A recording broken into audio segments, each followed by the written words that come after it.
What's happening, beautiful people? My name is Dirty Mike and welcome to the in-depth finishing tutorial. And I'd like to start out this video with a request. If you enjoy this type of content, please drop a like, pass it around the community, show your friends. We can get it going out to a much larger audience. And I'm going to be covering a lot of different common situations and whether I use the finesse shot, I think the power shot is the best option, or even the chip, and I'm going to show you where to place it. And before I get into the clips, if you guys need any Ultimate Team coins, check out FIFAcoinstoday.com. The links will be in the description, and make sure to use the code MICHS09, M-I-C-H-S-09, in order to get an additional 10% off every single purchase. To kick things off, we've got the shape, which is one of the more simplistic ways to utilize a finesse shot and score goals on a more consistent basis. And that's what FIFA is all about, is being very precise and having composure when you're in front of the goal. Royce cuts to the middle, we freeze frame it, and you can score that goal with the regular power shot, just normal holding B if you're on the Xbox One. However, if you use the finesse shot, you give yourself a much larger room for error, which is really important, and that's what I'm showing in the second clip as well. Mkhitaryan on the ball, cuts inside, and if you just shoot using the power shot, and a lot of people can co-sign this, there's a better chance that a defender or the keeper gets a block on it from a lot of different circumstances. And that's why it's important to know when is the better time to go with the finesse and when's the best time to go with the power. And we get a little bit of a mini skill run. I'm going to actually shape this right around the defender, and the keeper gets a late jump to it, and that's why it flies into the back of the net. And that's what the shape's all about, is picking out which situation is the best in order to attack with that finesse shot and give you the highest chance to score goals. Heading into the second session of clips, we're looking at how to address 1v1 situations when the keeper is moving, he's coming out. What is your best option? And as a safe rule of thumb, in clip number 1 here, always use the finesse shot. It just flies into the back of the net. And something that I've came across a lot in FIFA 14 is if a keeper is moving and you use the finesse, the animation throws them off. They never make saves, as opposed to if you go with the power shot. And even if you go with the chip sometimes, it's still a relevant option. It's still really good. It's a little more fancy, but it's definitely not as efficient, not as consistent as the finesse. And look at Joe Hart here, just gets caught watching. He's daydreaming in the back of the net. We flip it right over his head. Works as an easy lob. And in the last clip, I want to show you guys composure, because a lot of people will bring out their keeper and then push him back into the net. And you need to not rush. So I'm just waiting. I'm watching. I know that I've got people coming on to my back, but I'm not going to rush this opportunity. I'm going to make sure I slot it away and stick it into the corner. And that's something that's really important when you see keepers moving at you, is picking out the right pass, the right shot, the right option.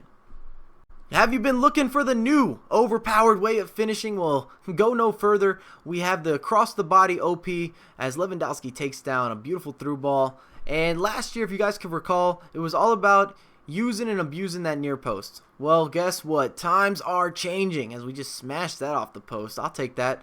And it's all about going across the body or aiming for the far post in situations similar to this one. And you're trying to fill up the power bar around that halfway area in order to generate enough pizzazz to basically just beat the keeper. You're just trying to challenge him with power and see if he can get in front of it, if he can get a hand on it, and the majority of the time they can't. And Benteke is a great example of a player that is so good in FIFA because of this maneuver. He can shoot across the face of the goal, and he doesn't have to use his weaker or non-dominant foot. He's not going to that left. And here's Gerrard, another 3-star weak foot guy, but the keeper is never going to have a chance. The power's been filled up. He's just going to watch it blow right by him, and he can pick it out of the net. And it's nearly automatic. Go ahead and get a little bit of some dancing done, Gerrard. I've never seen him do that in real life, but this technique has to be in your arsenal. The gentle finesse is a maneuver that everyone should have in their back pocket. And it's all about understanding spacing and then combining that with being able to slot it right under the keeper. And we get a good freeze frame here. Schürrle's on his weak foot. I can see the keeper's coming out, which means I definitely am going to be using the finesse shot. And I don't have enough time to fill up the power bar fully. Therefore, that's no longer an option. You got to go with something different. And if you just barely touch the shoot button, just barely, and you combine it with the finesse modifier, and you kind of get like a natural spin, and you can shape it around the keeper, and it combines quite a few different techniques and different things that I've already addressed in this video. I've demonstrated, and look at that. That's beautiful by Albrighton. You never thought you're going to be able to score from that angle, but don't count them out. And be able to open up her body last minute and just right next to the keeper, he never has a chance.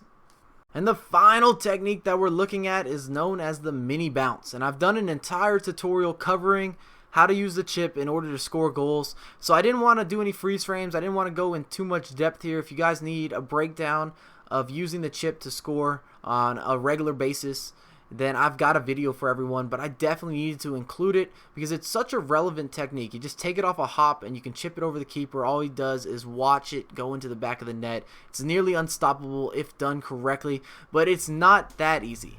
I know in a couple of these clips it looks really simple. It's definitely something you can get down packed, but it's not that easy. But if you guys enjoyed the video, make sure to drop a thumbs up, subscribe to my channel, and follow me on Twitter at MikeSonUSA. I got a lot more content coming for you ASAP.